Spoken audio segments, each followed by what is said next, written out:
Before we begin, feel free to subscribe if you enjoy deep dives into the historical world behind Scripture, the archaeology, the language, the cultural backdrop that shaped how ancient people understood heaven and earth.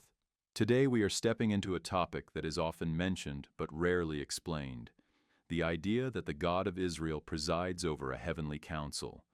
It is a concept rooted in the earliest layers of biblical tradition, but its significance becomes far more intriguing when viewed through the lens of Jesus' mission and identity.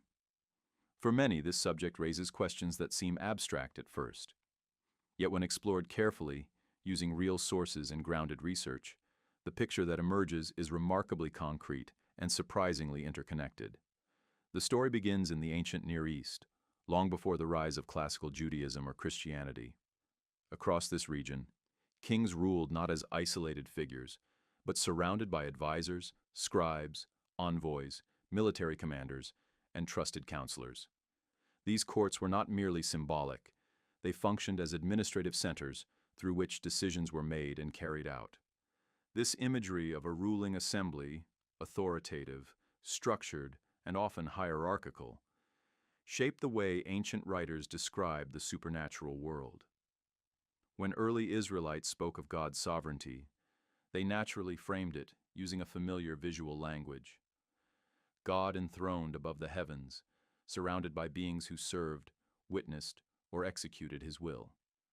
Archaeological discoveries from Ugarit, Mesopotamia, and Egypt reveal that depictions of divine assemblies were widespread. Kings would appeal to gods believed to preside over councils, where decisions about nations, weather, justice, and fate were debated. While the biblical worldview ultimately breaks sharply from surrounding systems, especially in its insistence on one supreme creator, the shared vocabulary helps modern readers understand what ancient audiences assumed by default. When a psalmist wrote about God standing among heavenly beings, that image did not suggest competition. Instead, it evoked the picture of a monarch addressing attendants. One of the earliest biblical scenes that hints at this concept appears in poetry and prophecy.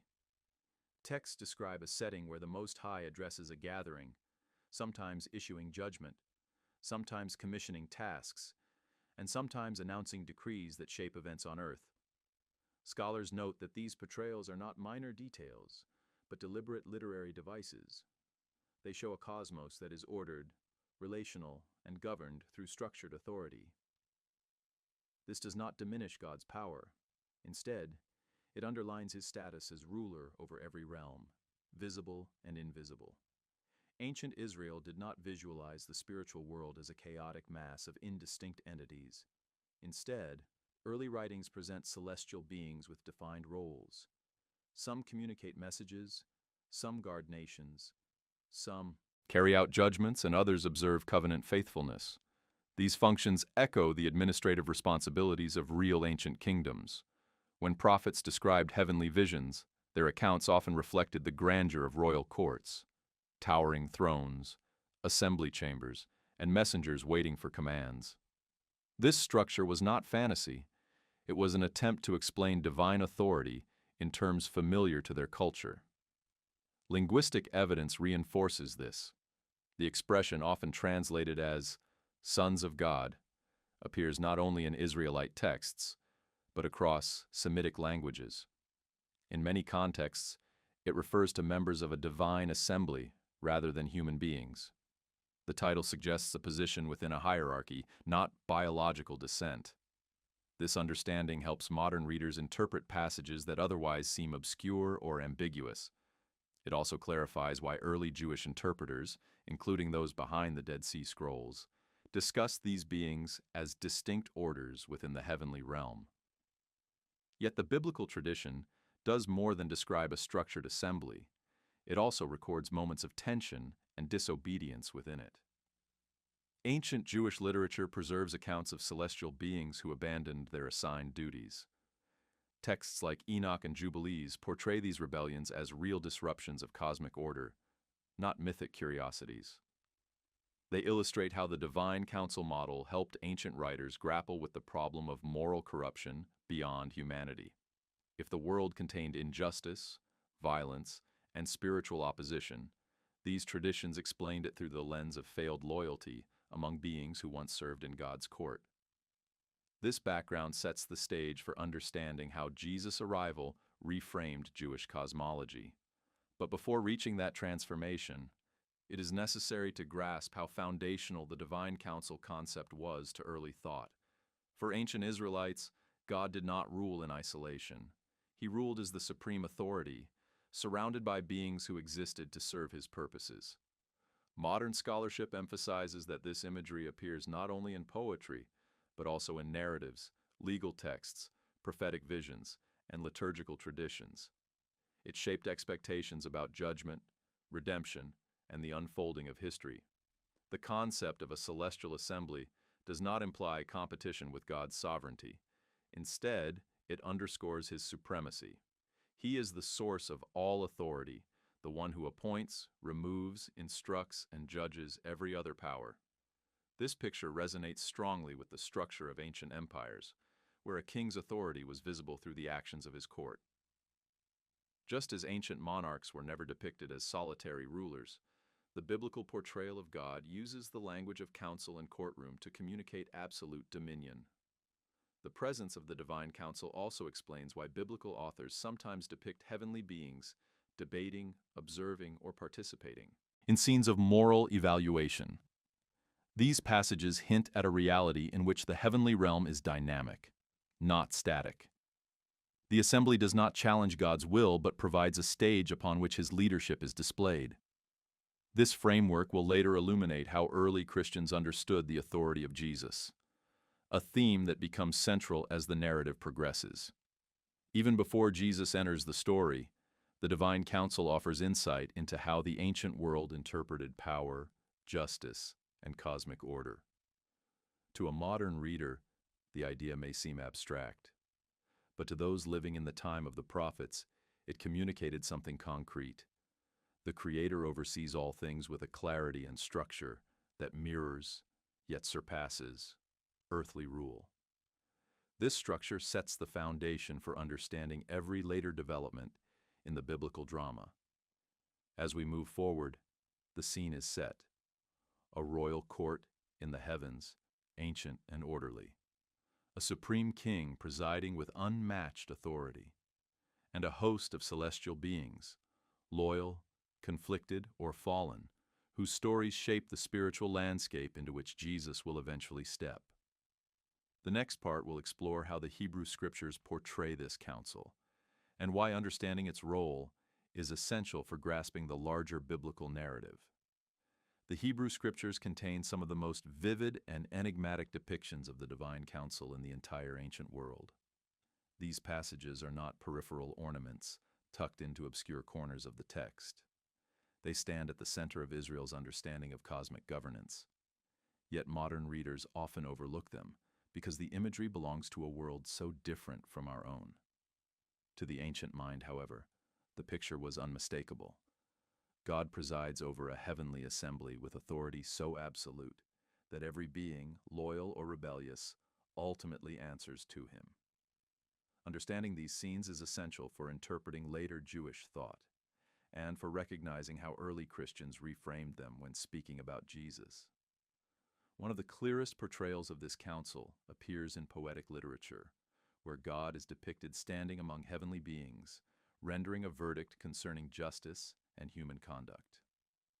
The language mirrors the structure of an ancient courtroom, complete with witnesses, statements, and sentencing. Scholars note that such descriptions would have resonated deeply with listeners who lived under monarchies, where legal decisions were delivered publicly, often in the presence of officials who represented various regions and administrative roles. By placing God in this familiar judicial context, the biblical writers emphasized his position as the ultimate judge who examines the moral state of nations and individuals alike. A similar scene emerges in the writings of the prophets, where heavenly beings gather before God to receive instructions concerning historical events. In one narrative, a spirit steps forward to volunteer for a mission, offering a proposal and receiving authorization to carry it out. The tone is neither chaotic nor democratic. Instead, it reflects an ordered system in which even the most surprising decisions occur under God's oversight. These episodes demonstrate that the biblical worldview is neither simplistic nor static. It portrays a spiritual realm filled with activity, dialogue, and deliberate action, all under the direction of the Most High. Archaeological and linguistic studies help modern readers understand why such imagery made sense to ancient Israelites. In the broader Near Eastern world, divine councils were a common motif. Ugaritic texts describe a high god presiding over lesser deities who carry out designated tasks. Mesopotamian records depict assemblies of gods discussing matters such as kingship, warfare, and judgment.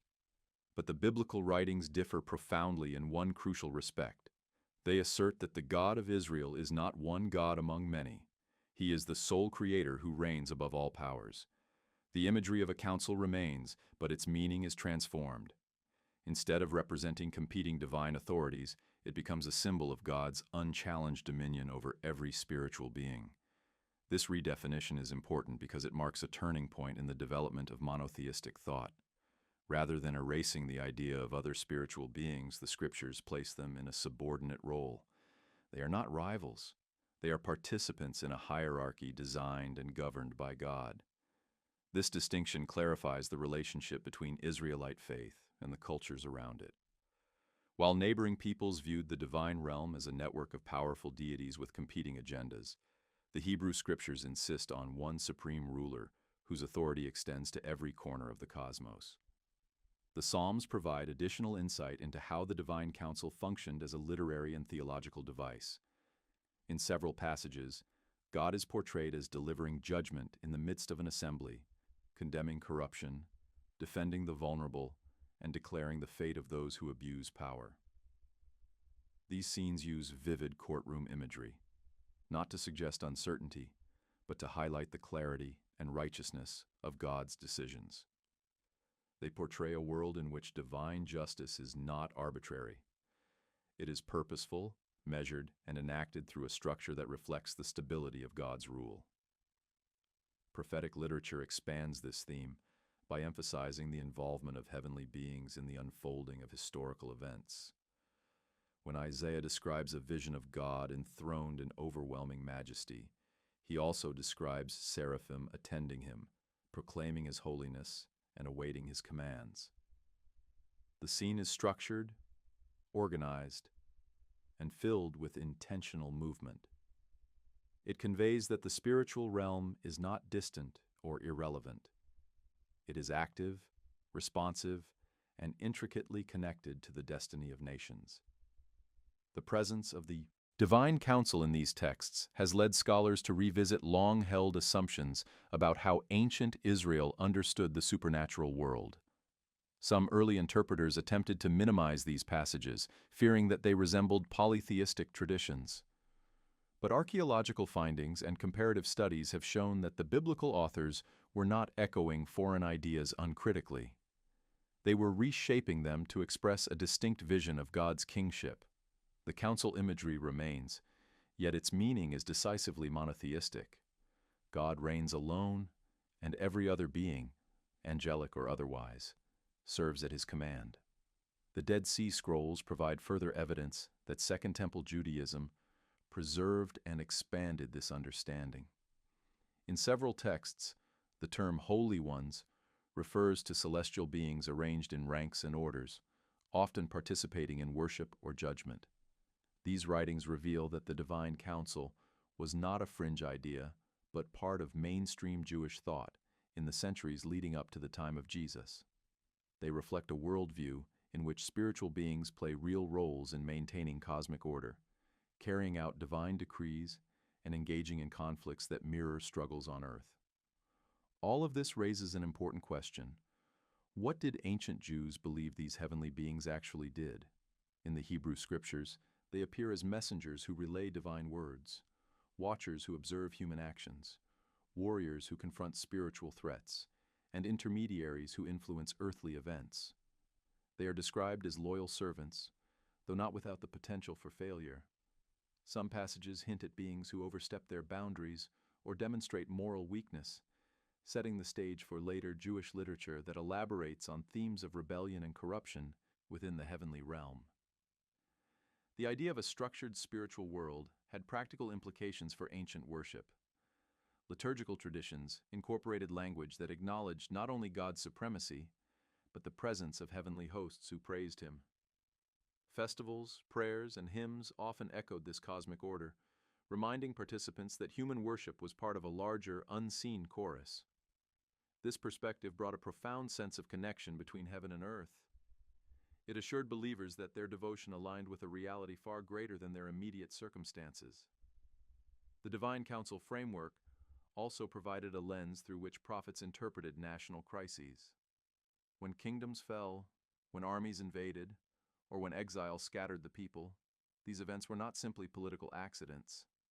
They were understood as outcomes of divine decisions observed or executed by members of the heavenly court. This worldview reinforced the conviction that history itself was shaped by God's will, operating through channels that exceeded human perception. As we examine these texts today, the imagery remains powerful. A throne towering above creation. Attendants awaiting commands. Messengers dispatched to enact judgments or deliver warnings. A courtroom where the fate of nations is announced. These scenes are not mythic relics, but expressions of how ancient Israelites made sense of a world filled with complexity and danger. They reveal a deep conviction that humanity does not exist in isolation. Rather, it lives within a cosmos governed by a just and sovereign king whose authority extends beyond what the human eye can see. With this foundation, we move toward the next phase of the story, identifying the sons of God, the beings who appear in these assemblies, and understanding the roles assigned to them within the divine hierarchy. Their identity is essential for tracing how early Christians interpreted Jesus' authority in relation to the heavenly host, a relationship that reshaped the spiritual imagination of the ancient world. In the ancient world, names and titles carried layers of meaning. When biblical writers referred to certain heavenly beings as sons of God, they were not making claims about physical descent. They were invoking a technical designation rooted in ancient administration, hierarchy, and loyalty. The title signals status, beings who participate in the governance of the cosmos under the authority of the Most High.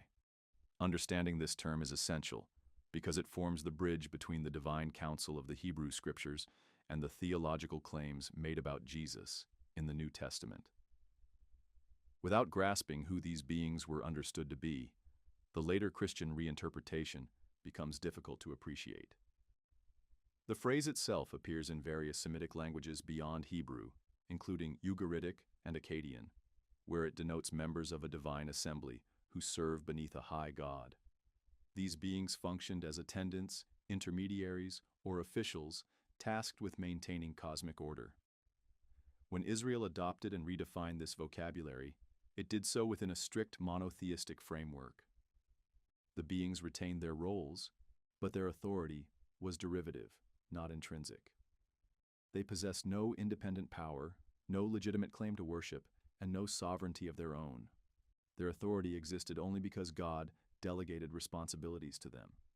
This distinction is crucial. In ancient Near Eastern polytheism, divine councils often included rival deities capable of challenging or undermining one another.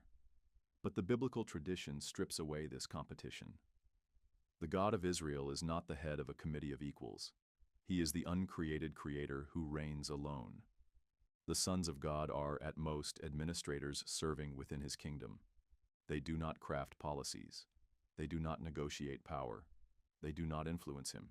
They receive assignments, carry out decrees, and sometimes, as later literature will stress, fail in their duties. The earliest biblical appearance of this designation occurs in poetic passages that celebrate God's supremacy over the heavenly world. These texts portray a setting in which spiritual beings witness God's actions, praise his holiness, and respond to his commands. In some accounts, they gather to hear judgments pronounced upon human or national affairs. In others, they celebrate the outcomes of divine victories. The scenes highlight a cosmos that is not silent but vocal, not empty but populated with beings who participate in the rhythms of divine governance. Linguistically, the phrase "sons of God" marks affiliation rather than literal ancestry. Ancient royal courts used similar language to describe high-ranking servants or officials who acted on behalf of the king. They were sons, in the sense of belonging to a household, occupying positions that required loyalty, discipline, and obedience. The biblical writers adopt this imagery to describe beings who belong to God's domain. The metaphor communicates closeness without implying equality. The beings operate near the throne, yet they remain infinitely lesser than the one they serve.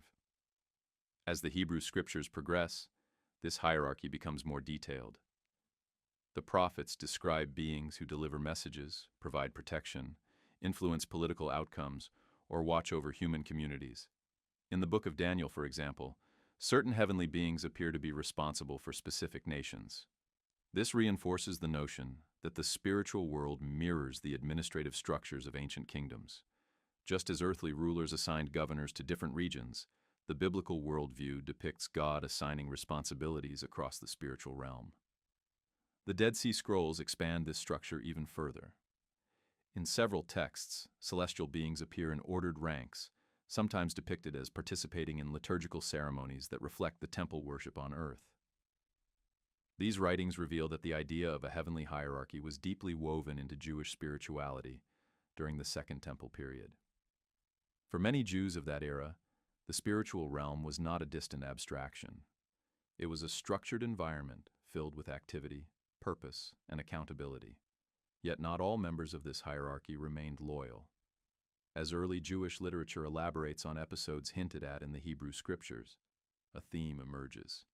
Some of the sons of God abandoned their positions, overstepped their boundaries, or engaged in actions that distorted the cosmic order. These narratives, particularly in texts like Wes Enoch, describe beings who descended to earth, violated divine commands, and introduced destructive knowledge to humanity. Their disobedience was seen as a catalyst for moral and societal chaos. In this worldview, the corruption of the world was not due to human actions alone. It was exacerbated by the betrayal of spiritual beings who once stood in God's presence. This theme explains why, in some passages, these beings are portrayed as targets of judgment. Their rebellion introduced a fracture into the divine council, creating tension not only between God and creation, but also within the heavenly realm itself. Yet even in these accounts, God's sovereignty remains absolute. The rebellious beings are not rivals. They are creatures who acted contrary to their role, facing consequences that underline the unchanging authority of the Creator. Understanding the identity and function of the sons of God is essential for the larger narrative that surrounds Jesus. When early Christians claimed that he was seated at the right hand of God, they drew directly from council imagery, familiar to their world. They were not placing Jesus among these beings. They were placing him above them. Their claim was not that he joined the assembly, but that he surpassed every member of it.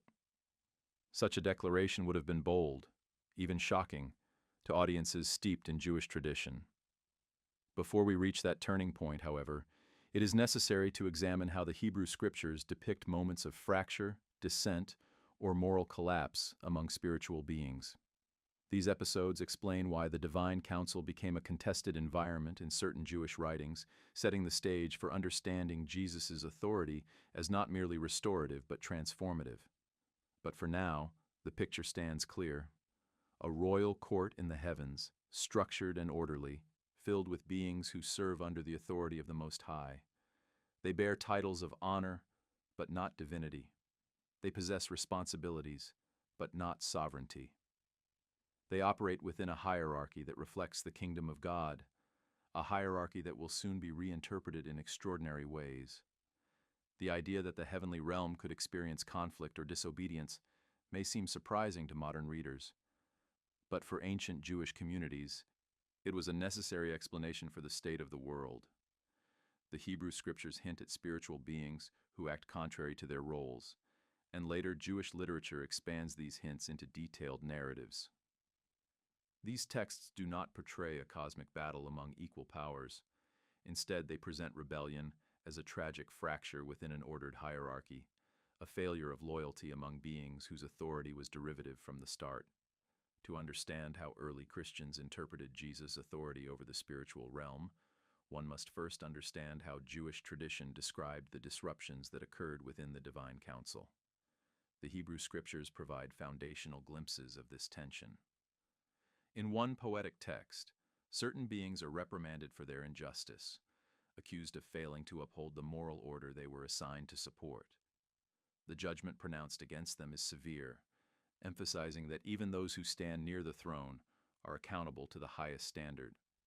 These beings are not portrayed as independent forces, but as servants who have failed in their duties. Their downfall illustrates that moral obligation transcends the boundaries between the earthly and heavenly worlds. Another crucial moment appears in narratives associated with the patriarchal era, where the phrase "sons of God" is used in a context that later interpreters understood as referring to spiritual beings who violated their boundaries. Although the Hebrew scriptures describe this episode briefly, its implications reverberated across later Jewish thought. The event was seen as a breach of cosmic order, leading to corruption that spread across human society. The idea that spiritual beings could misuse their influence helped explain the presence of extreme violence, injustice, and moral decline in the ancient world. It was during the Second Temple period that these themes grew into fully developed stories. Texts such as Enoch, Jubilees, and the Book of Giants present detailed accounts of a group of spiritual beings who descended to earth, entered forbidden relationships, and imparted knowledge that destabilized society. These stories are not merely mythological expansions. They reflect a theological framework that attempts to reconcile human responsibility with the undeniable presence of systemic evil. In these writings, the corruption of the world is not solely the result of human decisions. It is intensified by the actions of beings who once stood in God's presence and then turned away. The rebellion described in these texts reveals an important distinction within Jewish cosmology. The spiritual realm is not depicted as a flawless environment immune to error. Instead, it contains beings with agency, beings capable of obedience or disobedience, loyalty or betrayal. Their actions influence earthly events, shaping patterns of conflict and instability. Yet despite these disruptions, none of the rebellious beings challenge God's ultimate authority. They act against his commands, but they do not escape his judgment. This distinction preserved the monotheistic integrity of the tradition, while accounting for the complexity of spiritual and moral evil. The consequences of such rebellions were portrayed as far-reaching. According to early Jewish interpretation, the actions of disloyal beings contributed to the spread of violence, the rise of oppressive kingdoms, and the development of practices that distorted human culture. These texts present a world in which the boundary between heaven and earth is fragile, and the failure of those meant to uphold order accelerates the decline of societies. The flood narrative, viewed through this lens, becomes not only a judgment on humanity, but also a response to a broader breakdown in spiritual order. The Dead Sea Scrolls add further nuance to this worldview.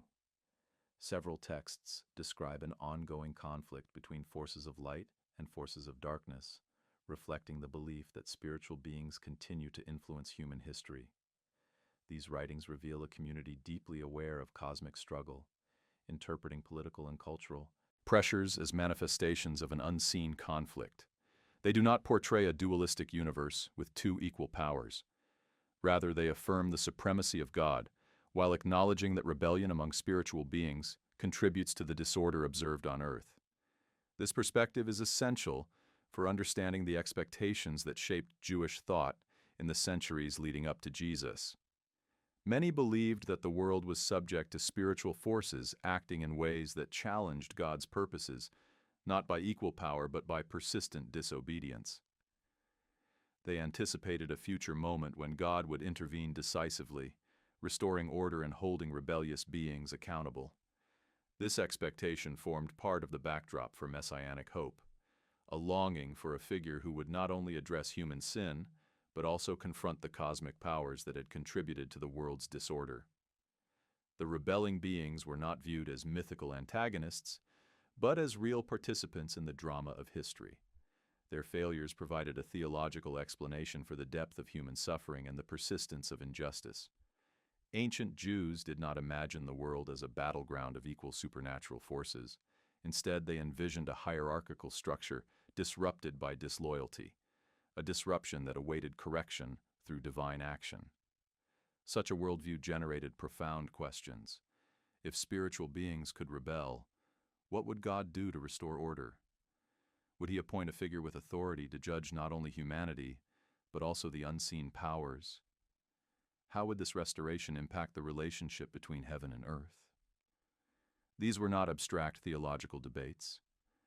They influenced how communities interpreted political events, natural disasters, and personal struggles. They shaped prayers, hymns, and expectations for the future. This historical and cultural context becomes crucial when examining how early Christians spoke about Jesus. Their declarations about his authority over all spiritual beings cannot be understood in isolation. They respond directly to the worldview shaped by centuries of reflection on loyalty, rebellion, and cosmic order. Before exploring that transformation, however, one final component of the ancient picture must be addressed: the role of Jesus' teachings in evoking the imagery of the heavenly courtroom. But as the story now stands, the stage is set, a heavenly court designed for order, beings appointed to uphold justice, a fracture caused by rebellion, a world marked by conflict, awaiting the arrival of someone whose authority would reach beyond the limits of any spiritual being. The next part will show how Jesus' mission intersects with this ancient expectation, and why his words carried implications far greater than many listeners realized. By the time Jesus appeared in first-century Judea, the idea of cosmic authority was already deeply embedded in Jewish thought. Generations had grown up hearing about the heavenly hosts, the ranks of spiritual beings, the rebellion of some sons of God, and the hope that God would one day restore order to both heaven and earth. Against this backdrop, the arrival of Jesus was not merely a human event. To early Christians, it was a dramatic redirection of cosmic history, the moment when God placed someone at his right hand, a position that, in the language of the divine council, signified unmatched authority over all spiritual beings. In the Hebrew Scriptures, the right hand of God represents the highest place of honor and power. It is the symbolic location from which decrees are issued, and from which all authority flows. In ancient royal courts, the one seated at the right hand of the king was not merely an advisor. He was the second in command, entrusted with carrying out the ruler's will. When early Christians declared that Jesus had been raised and exalted to this position, they were not making a poetic statement. They were claiming that Jesus now occupied the role traditionally associated with supreme cosmic authority, a role no angel, messenger, or spiritual being had ever held. This claim did not erase the divine council imagery, it reframed it. Instead of describing a hierarchy of spiritual beings surrounding God, early Christian writers placed Jesus above all of them. Their message was not simply that he was honored, it was that the structure of the heavenly realm had been redefined around him. The universe was no longer governed by a council of spiritual beings under God's supervision. It was governed through the one seated at his right hand. To understand how radical this idea was, one must consider the cultural and religious landscape of first-century Judea. Many Jews expected a Messiah who would confront corrupt earthly rulers, oppressive empires, unjust governors, or foreign kings. Yet some also believed that the Messiah would confront spiritual forces that influenced human affairs. This expectation is visible in apocalyptic literature, where the final redemption often includes the defeat or judgment of rebellious heavenly beings. Within this context, the claim that Jesus was enthroned at God's right hand carried profound implications. It meant that he wielded authority not only over nations, but over the entire spiritual realm. The language used by early Christians reflects this understanding.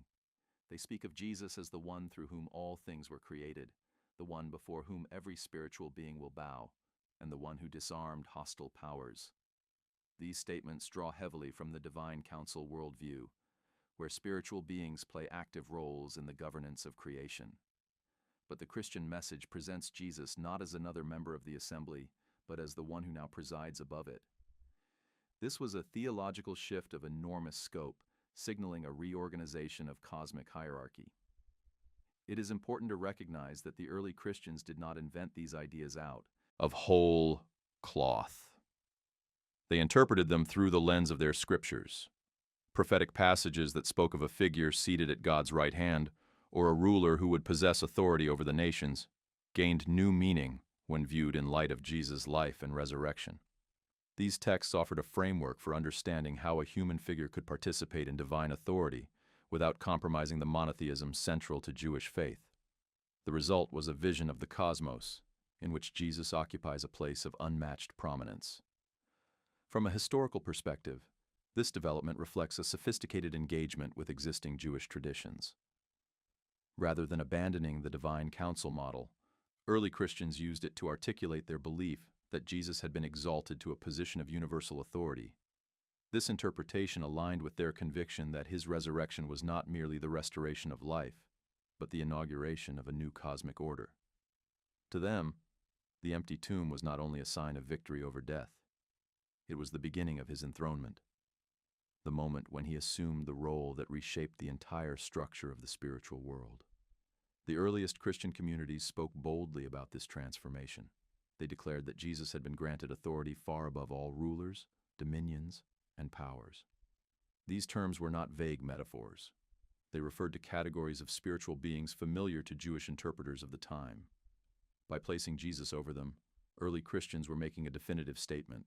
No angelic figure, no celestial guardian, no rebellious spirit possessed authority comparable to his. The cosmic hierarchy had been reordered, and Jesus now stood at its center. This reinterpretation had significant implications for understanding Jesus' mission. He did not come merely to teach moral lessons or establish a new religious movement. In the eyes of early Christians, he came to fulfill a role that had been anticipated for generations, the role of the one who would restore order to a fractured cosmos. His healing miracles, confrontations with spiritual forces, and authoritative teachings all pointed to this larger purpose. They were not isolated acts of compassion. They were demonstrations of authority consistent with the figure who would one day sit at God's right hand. This background prepares us to examine how Jesus used the imagery of divine courtroom and council in his teachings. He spoke of heavenly witnesses, of angels observing human actions, and of judgments that would be revealed in the age to come. These statements were not rhetorical flourishes. They reflected a worldview in which heaven's governance interacted directly with human affairs. By invoking this imagery, Jesus positioned his mission within the cosmic framework familiar to his audience, a framework that his followers would later reinterpret in light of his resurrection. As we move forward, the narrative shifts from ancient expectation to direct confrontation.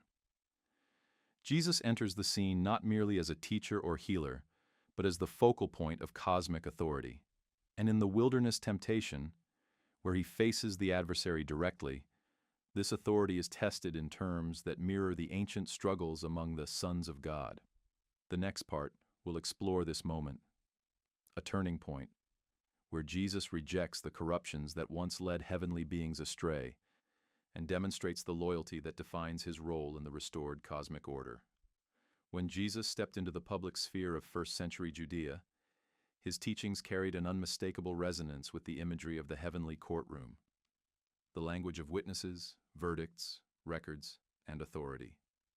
To a modern reader, these elements may appear symbolic or abstract, but for his original audience, they echoed a deeply familiar framework.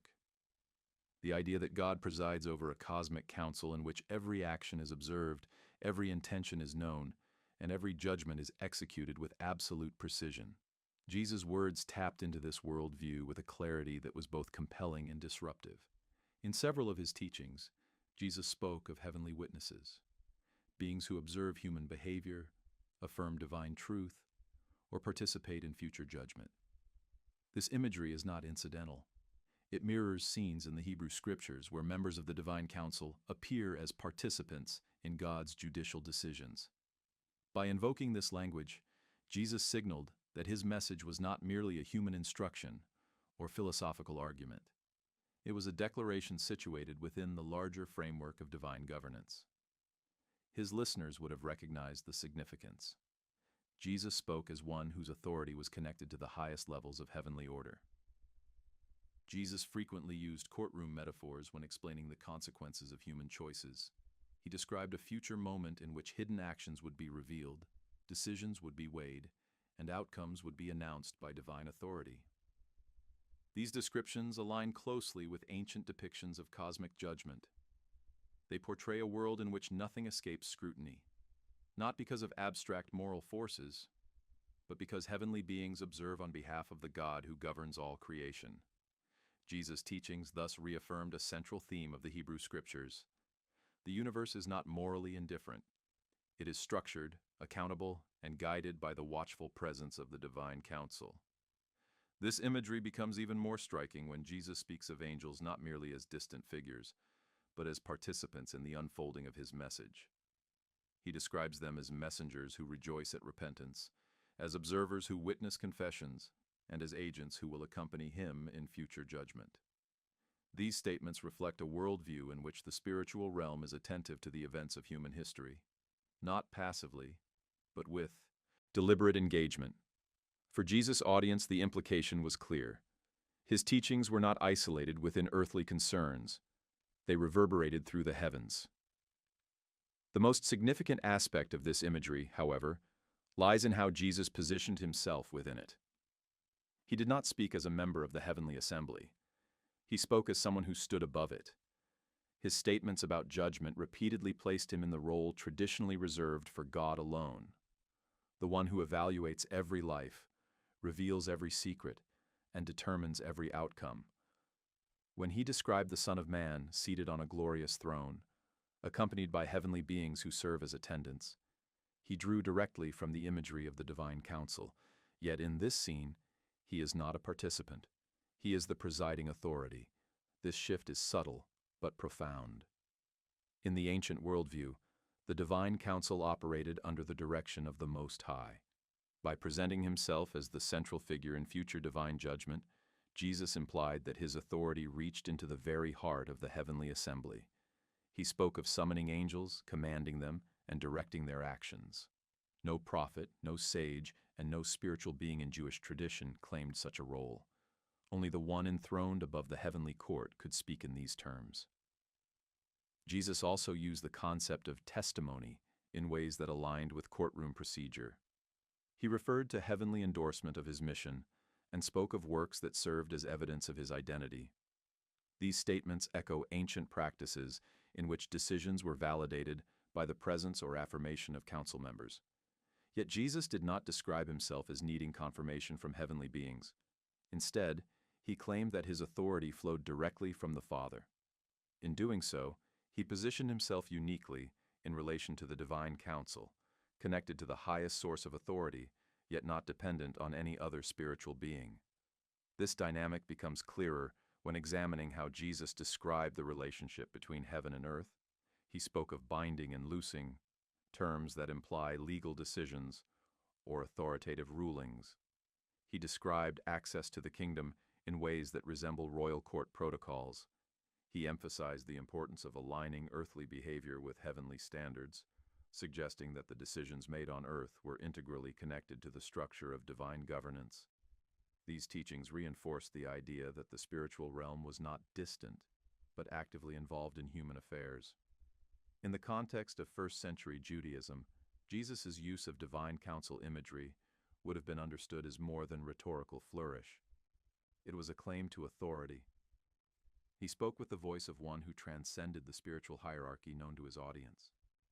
He demonstrated insight into the workings of the heavenly realm that surpassed the knowledge attributed to prophets or scribes. His teachings did not merely align with ancient traditions. They expanded and redefined them.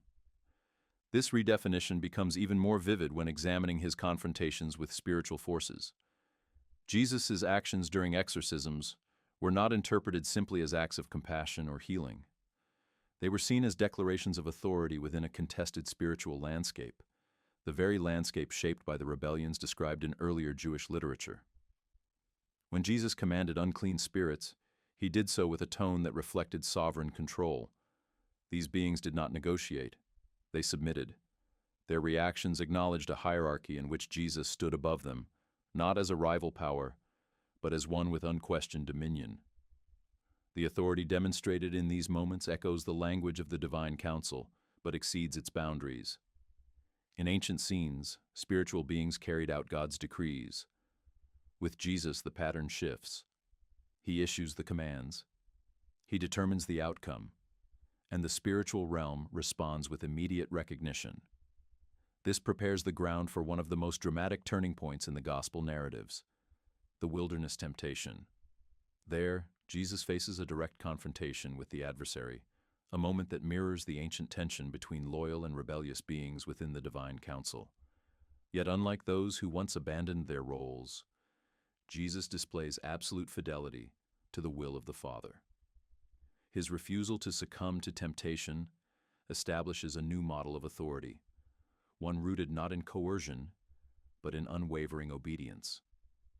In the next part, the focus turns to this confrontation, a moment that reveals not only the moral integrity of Jesus, but also the cosmic implications of his mission.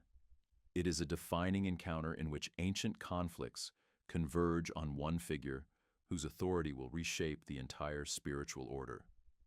The wilderness temptation stands as one of the most pivotal scenes in the gospel narratives, a moment where Jesus confronts the adversary directly, echoing themes rooted in the ancient conflicts among spiritual beings.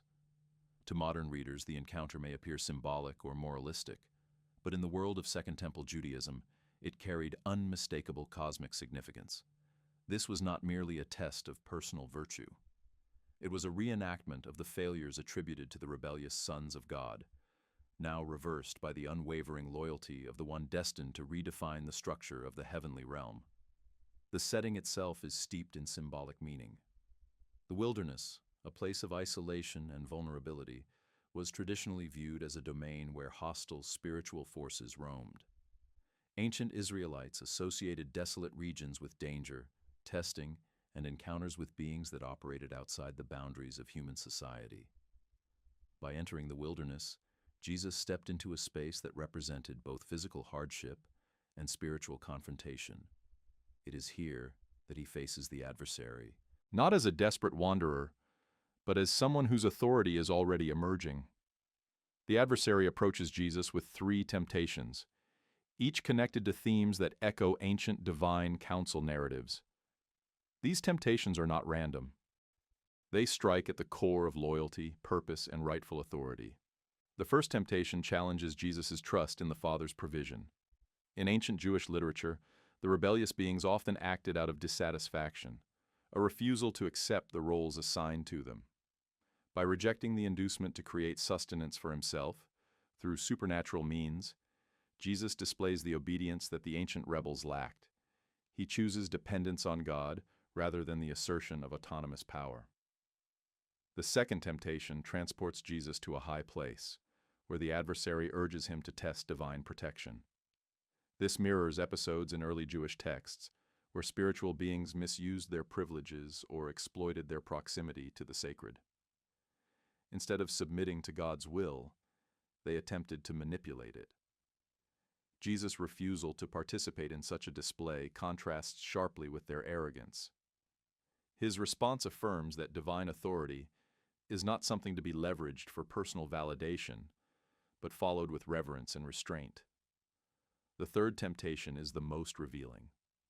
The adversary offers Jesus authority over all earthly kingdoms in exchange for allegiance. This proposal strikes directly at the heart of ancient cosmic conflict. It represents the same ambition that, according to early Jewish tradition, motivated rebellious beings to seek dominion beyond their God-given roles. But Jesus refuses the offer without hesitation. His loyalty to the Father remains absolute. He does not seize power on terms that undermine divine order. Instead, he demonstrates that true authority rests in obedience, the very foundation upon which his later exaltation will be built. Each refusal aligns Jesus with the loyalty expected of beings within the divine council, but often violated in ancient narratives. His responses reverse the pattern of disobedience that once disrupted the spiritual order. By succeeding where the sons of God failed, Jesus establishes himself as the one uniquely qualified to restore the harmony between heaven and earth. His victory in the wilderness is not a private moral triumph. It is a decisive moment in the cosmic story, the moment when the rightful ruler demonstrates the character required to preside over the spiritual realm. The adversary's recognition of Jesus' potential authority further underscores the scene's significance. The proposal to grant him dominion implies an awareness of his destiny, yet it also reveals the limits of the adversary's power. He offers something he does not legitimately control, attempting to manipulate Jesus into accepting authority through corruption rather than through divine appointment. This strategy mirrors the tactics attributed to rebellious spiritual beings in early Jewish literature, attempting to circumvent God's will by appealing to ambition, fear, or desire. Jesus' unwavering rejection of these temptations exposes the moral bankruptcy of such appeals. He does not engage in negotiation or debate. He dismisses each temptation with clarity rooted in Scripture, reaffirming his allegiance to the Father's authority. This posture reflects a profound contrast to the rebellious beings of ancient tradition, whose actions were driven by self-interest and disregard for divine command. The wilderness encounter also prepares the reader for Jesus' later authority over spiritual forces. His confrontation with the adversary foreshadows the many encounters that will follow. Encounters in which unclean spirits recognize his authority and submit without resistance. These episodes are not isolated miracles, but expressions of a cosmic hierarchy already being redefined. The wilderness temptation establishes Jesus as the one who withstands the adversary's influence and therefore stands above every hostile spiritual force. The victory in the wilderness also echoes the expectations found in apocalyptic literature of the time, where a divinely appointed figure would confront and overcome spiritual powers that had long opposed God's purposes. In these writings, the restoration of cosmic order required someone capable of resisting temptation, embodying perfect fidelity, and exercising judgment with righteousness. Jesus' actions align precisely with this expectation, setting the stage for his role as the one enthroned above the heavenly assembly. This moment also marks a transition in his public role. After resisting the adversary, Jesus begins his ministry with a clarity and authority that astonish his listeners. His teachings carry weight not merely because of rhetorical skill, but because they emanate from someone who has already confronted the forces that once corrupted the world. His authority is not granted by human institutions. It emerges from his victory over the adversary, a victory that demonstrates his qualification to exercise dominion over both visible and invisible realms. The wilderness temptation, therefore, is not an isolated episode or a moral lesson about resisting personal weakness. It is a central moment in the cosmic narrative. It reveals the integrity, obedience, and authority of the one who will soon redefine the relationship between God, the divine council, and the entire spiritual order. It also reveals the beginning of a new dynamic, a world in which hostile forces recognize their defeat, not by military conquest, but by the uncompromising loyalty of Jesus to the will of the Father.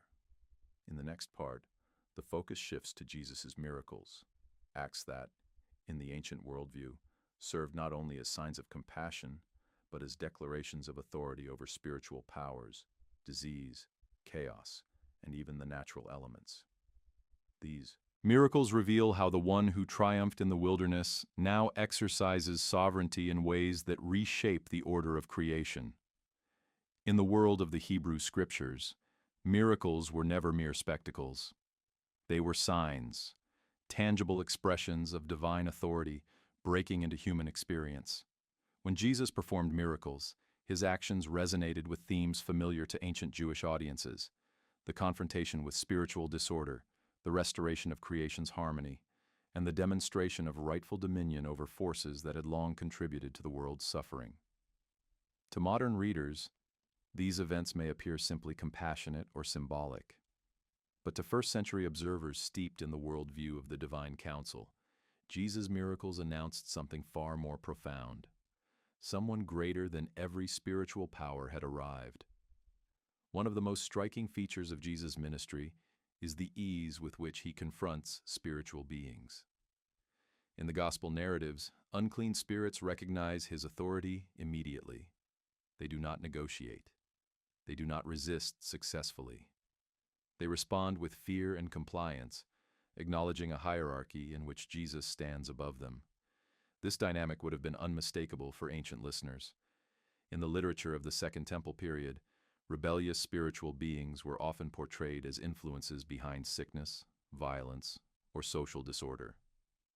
Their presence contributed to a world scarred by suffering. When Jesus expelled them with a word, he demonstrated not only compassion, but cosmic authority, authority that surpassed the reach of any figure associated with the divine council. These exorcisms were not performed through elaborate rituals or appeals to higher powers, as was common in other ancient traditions. Jesus simply spoke, and the beings obeyed. This simplicity emphasized the difference between his authority and that of earlier prophets or righteous individuals. Where others invoked divine power, Jesus exercised it directly. In the worldview of his contemporaries, this placed him in a category distinct from any messenger or intermediary. He operated at a level associated with the throne of God, the center of the divine council. Jesus' miracles extended beyond confrontations with spiritual forces. When he healed the sick, the gesture carried theological implications.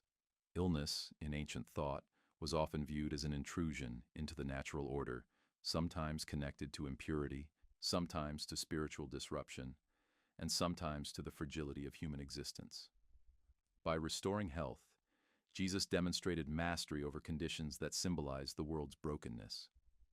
His healings were not merely personal restorations. They were signs of a larger restoration, the reordering of creation under the authority of the one who would soon be exalted above all heavenly beings. The calming of the storm offers another window into his authority. In the ancient Near East, chaotic waters symbolized forces that defied human control, powers associated with danger, disorder, and sometimes spiritual hostility. When Jesus rebuked the storm and brought immediate calm, the action evoked themes familiar to anyone versed in ancient cosmology. It resembled the Creator subduing chaotic forces at the beginning of the world. His disciples' reaction, "What kind of man is this?" reflects an awareness that Jesus' power extended far beyond the expected capabilities of a prophet or holy teacher. In another moment, Jesus walks upon the sea, an act deeply symbolic in a culture where the sea represented untamed and often threatening forces. The image of him striding across the water mirrors depictions in the Hebrew scriptures where God alone treads upon the waves. For those who understood the symbolic language of ancient Israel, this miracle hinted at a reality that would soon become explicit in Christian teaching. The authority of the Creator was being manifested in Jesus. Arguments over ritual purity also revealed his authority. When Jesus healed in contexts where impurity was present, touching the sick, the unclean, or even the dead, he did not become defiled. Instead, holiness flowed outward from him, overwhelming impurity rather than being contaminated by it.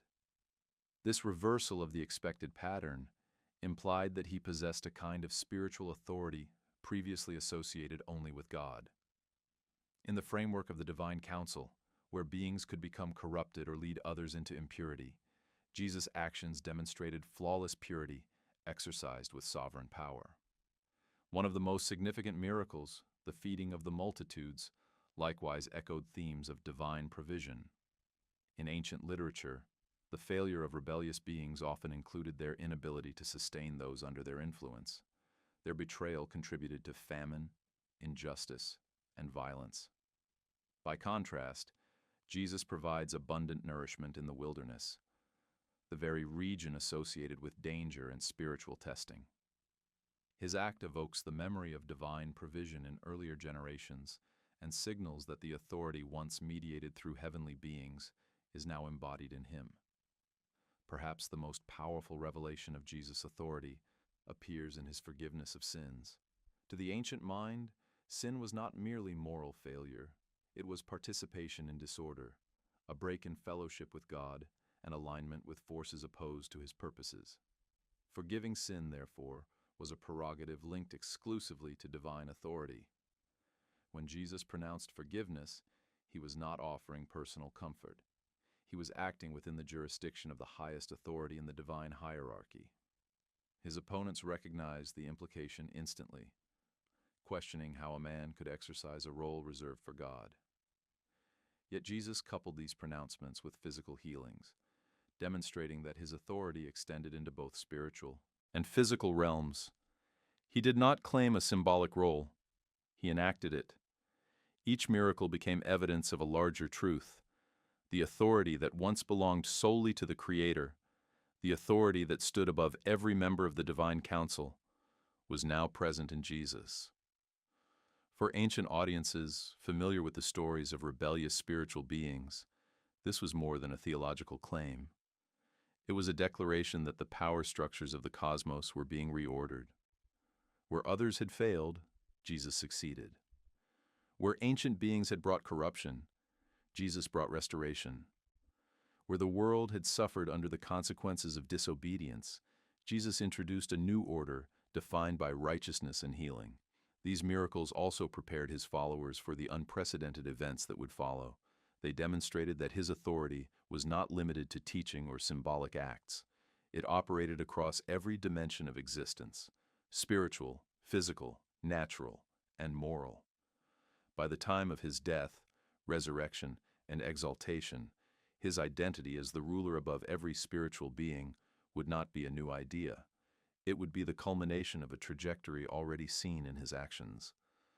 The next part will examine how this authority is revealed most dramatically in the resurrection and the early Christian claims about Jesus' enthronement above all powers, a declaration that reshaped the understanding of the divine council and defined the direction of Christian theology for centuries to come. In the worldview of ancient Judaism, resurrection was not merely the return of life. It was the decisive act of God's authority, a moment when divine power overturned the final boundary imposed by a fractured world. When early Christians proclaimed that Jesus had been raised from the dead, they were not announcing a private miracle or a symbolic gesture. They were declaring a cosmic event, the moment when God exalted Jesus above every spiritual being, enthroning him in the highest place of authority. In the language of the divine council, the resurrection meant that Jesus had been seated at the right hand of the Most High, surpassing all the sons of God, all rulers, all dominions, and all unseen powers. To appreciate the depth of this claim, one must understand how the ancient world interpreted resurrection.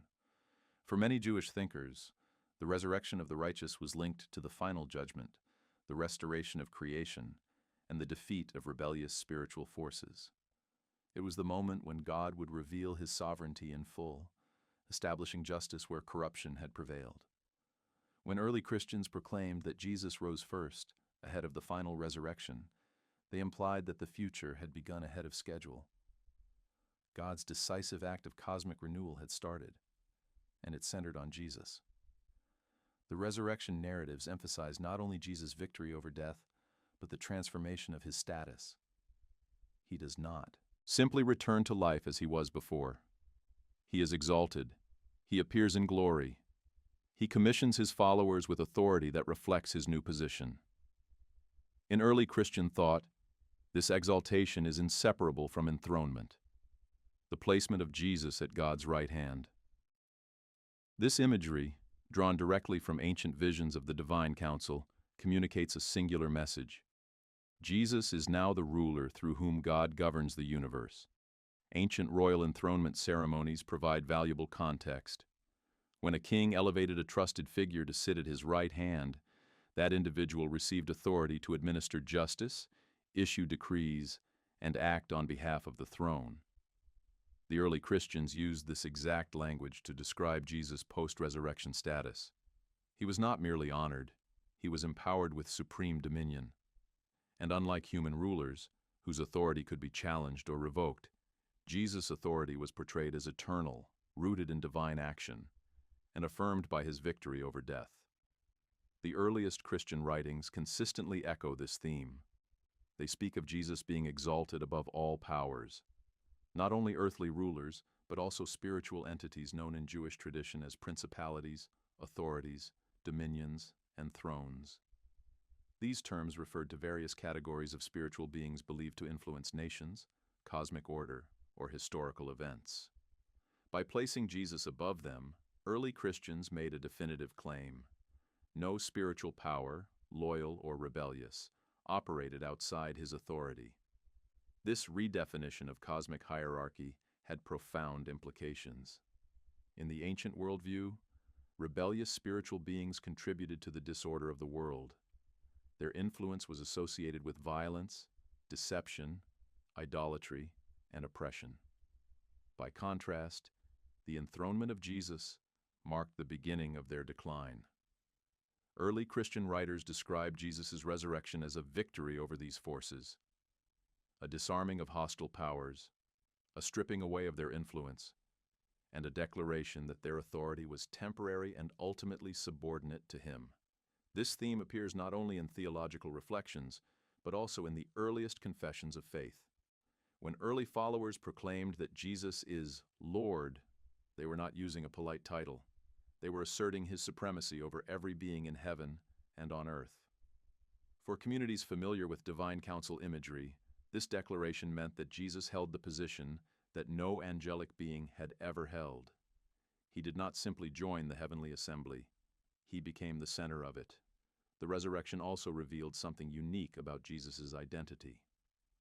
In ancient Jewish thought, no spiritual being, however exalted, was ever said to share the throne of God.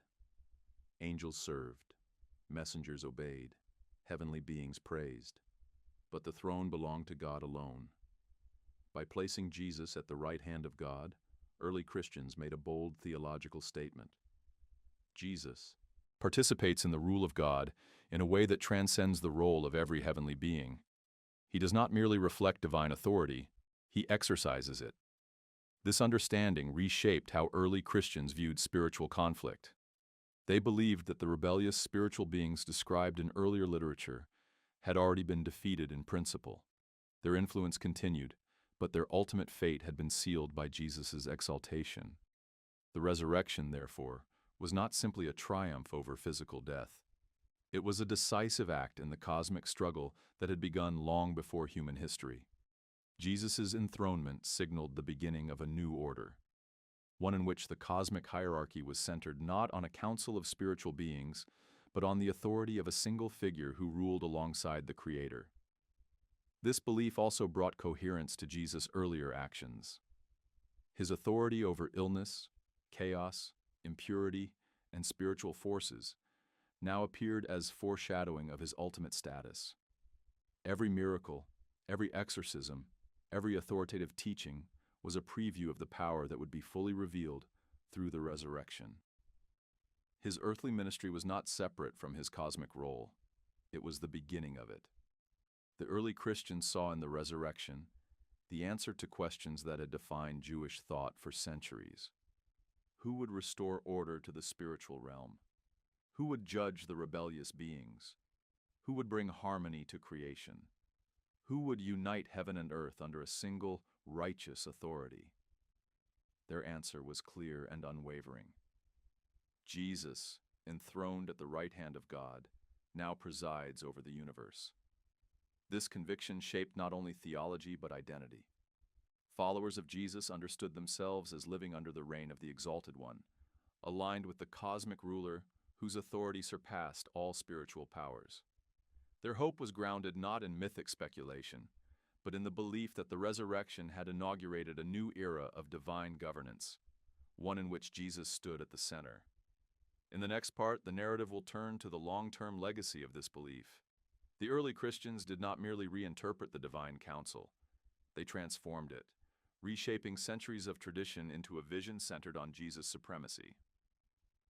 Part X will explore how this transformation influenced early theology, worship, and the understanding of spiritual conflict, and how it continues to shape Western thought to this day.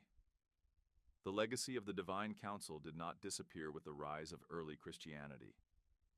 Instead, it was transformed, radically, decisively, and permanently, through the lens of Jesus' exaltation. What had once been a framework describing the structure of the heavenly realm became, in Christian thought, a window into the cosmic implications of Jesus' identity. For centuries, Jewish tradition had envisioned a hierarchy of spiritual beings surrounding the throne of the Most High. But early Christians proclaimed a startling development. The cosmic order had been reorganized, and Jesus now occupied the position around which the entire spiritual realm revolved. This transformation is evident in the earliest Christian writings. When authors spoke of Jesus seated at the right hand of God, they were not engaging in metaphor. They were invoking the language of enthronement, the imagery of the divine council, and applying it to someone who surpassed every celestial being ever described in their scriptures. The right hand was not a symbolic location, but a technical term for co-regency, a declaration that Jesus participated directly in the rule of God. This claim fundamentally altered how Christians understood the purpose and composition of the heavenly realm. In traditional Jewish thought, the divine council functioned as a structured assembly of spiritual beings tasked with observing, communicating, and carrying out God's will. They were loyal servants, messengers, warriors, and guardians, intermediaries between heaven and earth.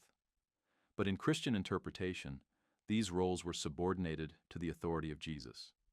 Angels did not merely serve God, they served Him. Spiritual beings did not simply observe human actions, they did so under His direction. Judgment did not proceed through a collective assembly. It proceeded through the one whom God had appointed as the central figure of cosmic authority. This reorientation had profound implications. It meant that spiritual beings, once understood as essential participants in divine governance, no longer occupied positions of independent significance. They functioned within a hierarchy, but the hierarchy had shifted dramatically. Jesus was not an elevated angel or an honorary member of the council. He was above it. He outranked every being described in the scriptures, from messengers who delivered divine warnings to archangelic figures associated with warfare and protection. Christian theology insisted that all spiritual beings, regardless of their rank or loyalty, were now subordinate to Him. The ripple effects of this belief shaped Christian worship and devotion. Early hymns celebrated Jesus not only as a teacher or healer, but as the enthroned ruler of the cosmos. Prayers invoked His authority over spiritual powers. Baptismal liturgies declared allegiance to His lordship. Artistic depictions portrayed Him seated above angels who bowed in reverence. This was not an abstract theological concept. It was a living reality that defined Christian identity. To worship Jesus meant to recognize His cosmic reign, His authority over everything in heaven and on earth. This shift also reframed the concept of spiritual conflict. In earlier Jewish literature, rebellious spiritual beings were portrayed as significant threats whose actions could shape the fate of nations and individuals. But in Christian interpretation, their power was fundamentally limited by Jesus' enthronement. They continued to operate, but only within boundaries defined by His authority. Their ultimate defeat was certain, their influence diminished, and their future sealed by the resurrection. Christians believed they were not fighting a battle against equal forces, but resisting enemies already subordinated to their king. The reinterpreted divine council also influenced Christian understandings of prayer, mission, and moral life. If Jesus presided over all spiritual beings, then prayer was an appeal to the highest authority in the universe. If He ruled over the nations, then the spread of His teaching was not merely cultural expansion, but participation in a divine plan to bring all creation under His reign. If He judged both visible and invisible beings, then moral choices were not isolated actions, but participation in a cosmic story defined by allegiance to the one enthroned at God's right hand. Even more profoundly, Jesus' enthronement shaped how Christians understood the relationship between heaven and earth. In the ancient worldview, the divine council served as the bridge between the two realms. Spiritual beings connected God's will to human events. But in Christian theology, Jesus Himself became that bridge, the mediator through whom God acted in the world and through whom humanity approached God. The council did not disappear, but its function changed. It became the backdrop for the authority of Jesus, not the framework through which divine governance was understood. Over time, Christian thinkers explored the implications of this new cosmic order. They described Jesus as the Word through whom creation was made, the wisdom through whom the cosmos was sustained, and the judge before whom all beings would stand. These ideas were not speculative inventions. They were conclusions drawn from the belief that Jesus had been enthroned above every spiritual power. The divine council imagery provided the structure, but Jesus provided the meaning.